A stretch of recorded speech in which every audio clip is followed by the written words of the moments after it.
Y seguimos aquí tristemente en nuestro penúltimo bloque de ¿Y tú también discriminas? El día de hoy con el tema pandemias a través de la historia con nuestro querido doctor Luis Buitrón. Y nos estaba platicando todo esto de las epidemias mexicanas, les podemos llamar así, y que nos tenía que explicar esta parte religiosa que ya va más ligada con la discriminación, sobre todo de la segunda, que fue en el siglo XVIII. Entonces, bueno, queremos escuchar, y lo de las imágenes, no sé, nos prometió algo muy interesante. Oh, sí, es muy, muy interesante.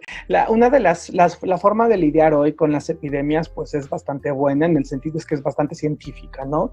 Tenemos todo un equipo de especialistas desde el gobierno que está liderando, ¿no? Y eso creo que es en todos los gobiernos, ¿no? Son los especialistas los que a partir de técnicas científicas, métodos de explicación, exactamente lo entienden y ya. Pero en la antigüedad, ¿cómo se manifestaba el cuidado o la dirección? ¿Quién dirigía, al pueblo? ¿Cómo funcionaba? Todo era por la parte religiosa. Entonces es muy interesante ver cómo el discurso de todas las epidemias, desde la peste bubónica, ¿no?, que hablamos en el primer bloque, es un castigo de Dios. Por lo tanto, algo hicimos mal. Esto se llama visión providencialista, ¿ok? Y es un fenómeno social y también bastante humano, ¿no? De decir, ante esta imagen de este enemigo invisible que no conozco y que no entiendo, ¿no? ¿Qué es? Es la maldad o es el castigo de Dios. Entonces la gente, y aquí viene lo divertido del asunto, es que lidió por medio de las imágenes religiosas con como herramientas, ¿sí?, para poder mitigar la peste, mitigar el embate de la peste. Entonces, en México no fue la excepción.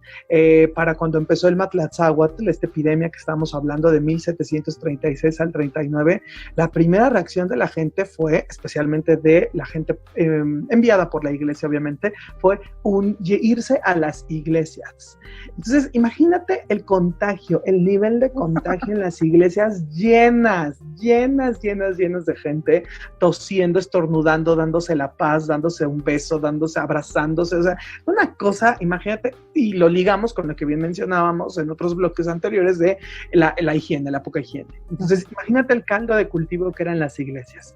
Pero empezaron a sacar las imágenes religiosas, y para la epidemia del Matlatzáhuatl, la primera imagen que se sacó fue la Virgen de Nuestra Señora de Loreto. Una imagen de una iglesia preciosa que por desgracia está a punto de caerse, la iglesia, y la iglesia existe todavía en la zona de Mixcalco, en el Parque de Loreto. Es una talla italiana del siglo XVI que vino durante la conquista y que tiene una tradición de salvar de las epidemias a la gente en Italia en el siglo XVI, ¿ok? Híjole. Entonces sacaron a la Virgen de Loreto, pero imagínate la forma en la que sacaron, en procesiones. Entonces igual el contagio masivo de la gente, es una cosa terrible. ¿Qué tantos muertos había en la Ciudad de México con esta epidemia que se salían de las tumbas? Esa es la descripción que nos dicen los documentos de la época, y te voy a explicar por qué se salían de las tumbas, pero es algo muy, muy interesante. La Ciudad de México es una isla, ¿ok? Y está sobre el lago de Texcoco. En algunos lugares, los mantos acuíferos están muy al contacto con la tierra.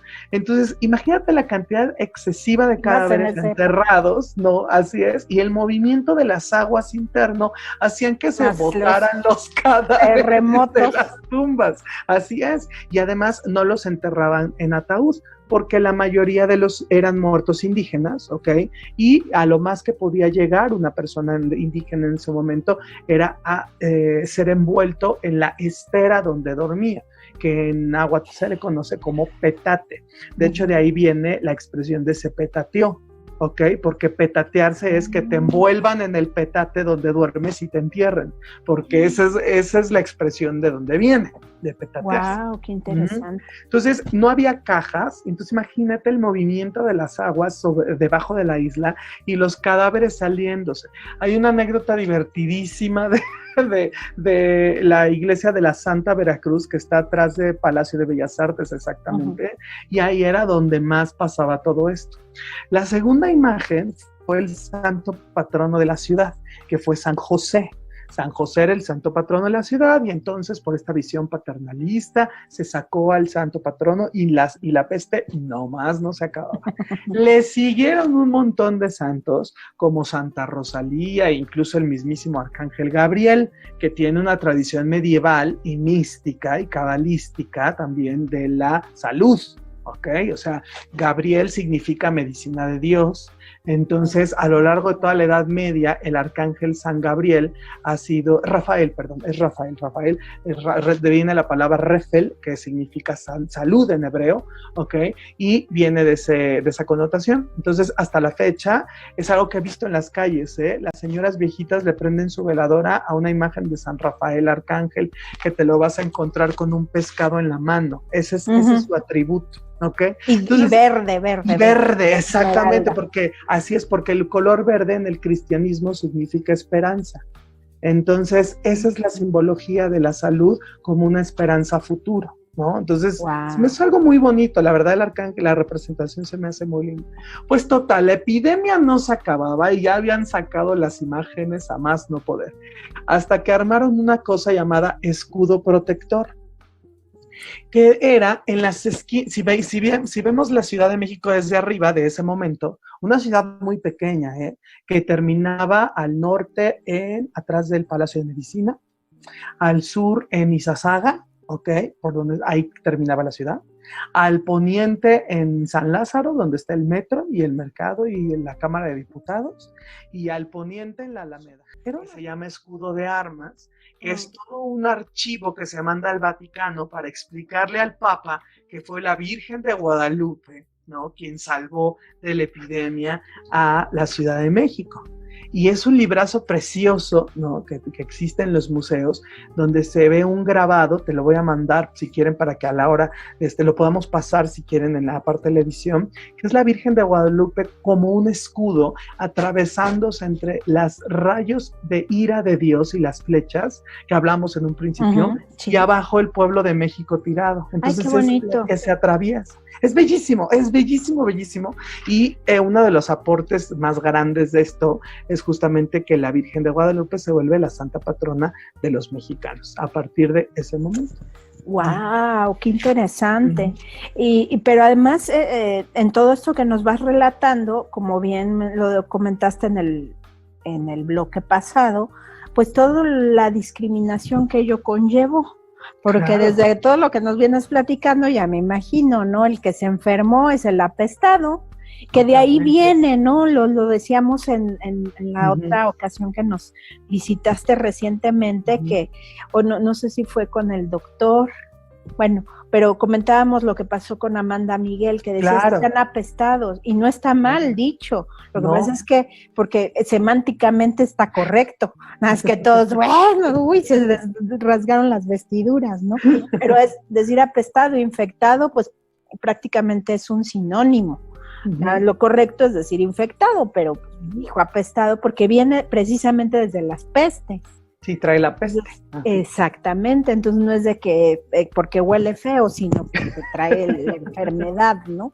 Pero al decirlo así, hoy en día que estamos también muy, pues muy ávidos de no, aparentemente no caer en estas cuestiones discriminatorias, nada más andamos viendo a ver qué dicen bien y qué dicen mal. Sí. Pero me imagino que eso pasaba en esa época. ¿Estás enfermo? No me acerco. Sí, totalmente, ¿no? De hecho, las poblaciones se quedaban sin contacto, muchas de ellas, ¿no? Y lo que te decía también, aunque aquí no había cuarteles con murallas como en los feudos medievales, la ciudad sí seguía estando dividida en cuarteles, ¿no? Y entonces cerraban los accesos de los cuarteles, de los barrios de los indígenas, y por lo general mandaban a toda esa población marginal que no tenía acceso a una institución hospitalaria, ¿no? Que eran la dejaban morir. Realmente la dejaban morir, pero además la mandaban a los barrios de los leprosos. Acá en la Ciudad de México, el barrio de los leprosos es justamente San Lázaro. ahí enfrente, de hecho sigue existiendo todavía, enfrente del Palacio de Justicia está el metro, lo que divide al Palacio de Justicia del Hospital Antiguo de Leprosos de San Lázaro, donde está el hospital y donde está la iglesia, todavía en ruinas de lo que era el antiguo leprosario. Y entonces esa era la zona marginal donde especialmente a los negros, fíjate, a los negros los afectó muchísimo más que a la población india de la Ciudad de México. Esas tabulaciones están a partir de los registros parroquiales y seguramente, obviamente, le pegó muchísimo más a la población negra por lo que decíamos de la falta de alimentación. Al fin y al cabo, la mayoría de la población negra era esclava y entonces como esclavo no tenías acceso realmente a casi nada, ¿no? Y si te tocaba ser esclavo de una casa importante, pues tenías la suerte de comer un poco mejor. Pero fíjate qué curioso cómo la discriminación hacia la población negra siempre fue muy, muy marcante y muy tajante. Los indígenas... A la fecha, sí, los indígenas... Que apenas se les está reconociendo como afrodescendientes mexicanos, ¿no? Eso es algo importantísimo. O sea, hasta apenas siglo XX-XXI estamos aceptando que existe una tercera raíz, ¿no? Y las que faltan, ¿no? O sea, también, o sea, y eso es lo que te decía un poco, la población indígena entraba dentro de estos programas de alimentación, ¿no? Pero la población negra, ¿no? Sí, qué barbaridad. Entonces, era bastante pero, o sea, qué importante y qué terrible. Todos los diferentes tipos de discriminación a lo que nos estás relatando, ¿no? Primero la marginación, luego la cuestión es el apestado mejor allá, el no darle acceso a algún tipo de apoyo de salud. En el caso de los negros, bueno, pues peor de las personas afrodescendientes. Afroamericanas son los que están en Estados Unidos, que luego nos confundimos, ¿no? También con eso. Y viene del mismo origen, todos ellos vienen de la... Todos vienen de África. Así es, exacto. O son descendientes de África, que es de donde se los trajeron, que no tenían por qué traérselos. Bueno, muchos luego que los llevaron a Haití y a las diferentes islas caribeñas y luego ya de ahí también se los trajeron, ¿no? A otras generaciones, pero finalmente, o sea, la marginación total, y ese es un tipo de discriminación, y se me hace una violencia terrible la que han de haber vivido estas personas en ese entonces. Sí, qué horror. Y como bien lo dijiste hasta ahorita, yo tengo la oportunidad, yo tengo 2 primos que son de familia afrodescendiente, ¿no? Y mi abuelo materno los insultaba a cada rato. Imagínate qué fuerte, ¿no? Y en un nivel de una familia, en teoría educada, ¿sabes? O sea, siglo XX. O sea, es una cosa terrible. Y entre familia, entre abuelo nieto, imagínate tú. Qué fuerte. Híjole, pues me recordaste a Angelitos Negros, no sé por qué. Sí, claro, sí.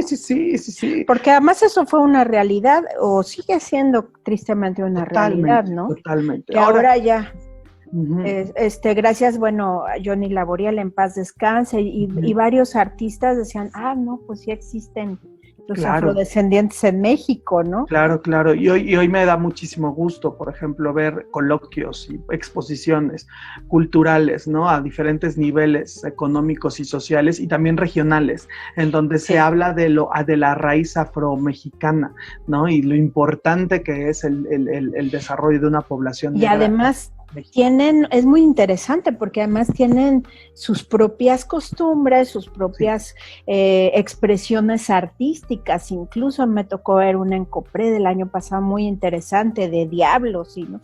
Bailando, muy bonita. Y que en la Sierra de Guerrero le están tratando de que no se pierda, ¿no? Así es, que ahorita que mencionas eso de los diablos, a mí me parece muy interesante porque leí el otro día un artículo justamente de que los diablos en esos rituales son barbados.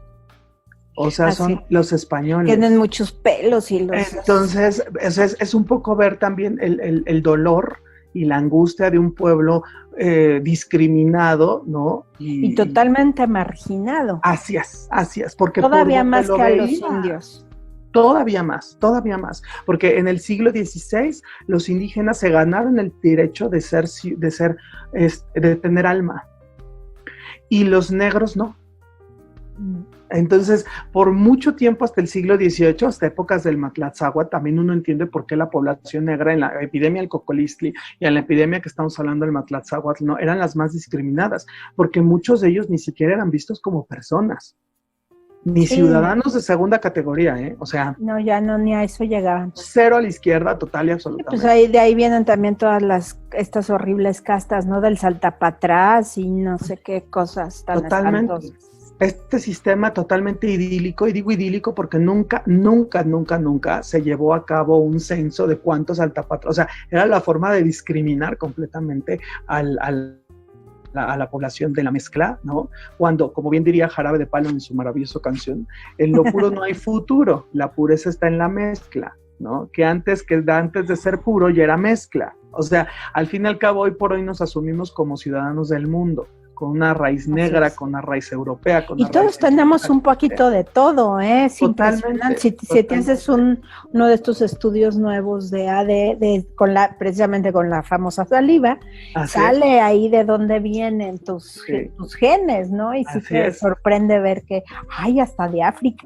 Pues sí, pues todos, de alguna u otra forma venimos de todos los hay porcentajes, ¿no?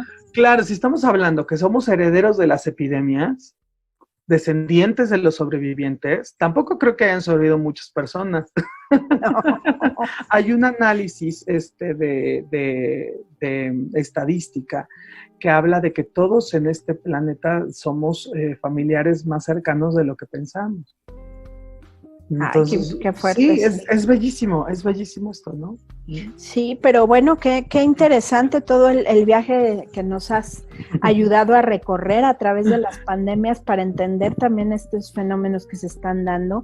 Nuevamente nos encontramos entre el miedo y la ignorancia que generan estos actos discriminatorios que en este último bloque que nos resta, pues también podemos abordar un poquito de lo que pasó, lo que ha estado pasando tristemente en nuestro país con el sector salud, ¿no? Así es. Que es el miedo y la total ignorancia o sea, por estar junto a una persona no me voy a infectar, pero si hablamos de cerca, sí me voy a infectar, porque es la saliva la que infecta, y si no tomo los cuidados, ¿no?